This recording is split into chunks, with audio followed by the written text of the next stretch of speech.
Good evening, I'm Jill Valley. And I'm Dennis Bray. U.S. Senator Jon Tester says affordable housing is one of the biggest crises facing not just Montana, but the entire nation. And he talked about it at a special summit in Helena today. Our chief political reporter, Mike Dennison, was at that summit and has a look at some of the ideas that were discussed. Everyone knows that healthcare costs in America are difficult to afford. But now, Tester says that housing for the average person is approaching the same level. This isn't unique to Montana. It's across the country. We've got an affordability housing crisis going on right now. I think it already has had detrimental effects upon the economy, on the ability for businesses to grow, on the ability of businesses to relocate to places like Montana.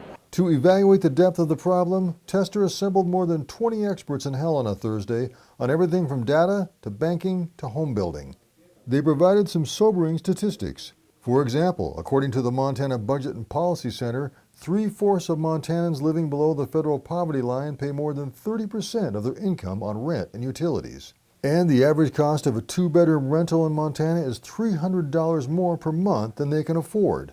The head of a Missoula Housing Education and Building Group also says affording a home is now even a problem for people with good-paying jobs. We've seen a trend over time where people that are earning higher incomes are taking our class because they are trying to find an avenue to homeownership.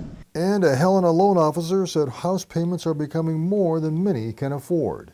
We went through the Great Recession and we had the housing bubble burst and a lot of mortgage programs went away. We're seeing those make a comeback. But there's a very big difference between me telling you I can approve you for something and actually having it be affordable in that household. Tester says the summit gives him ideas he can take back to Washington, but that it won't be an easy problem to solve. There's no silver bullet here. There's not one single thing we're going to do that's going to fix this problem. I think there's many pieces of this puzzle, and so we need to look at what pieces the federal component can contribute. Reporting from Helena, Mike Dennison, MTN News. Senator Tester says one thing he wants to do in particular is increase the availability of affordable housing all across the state.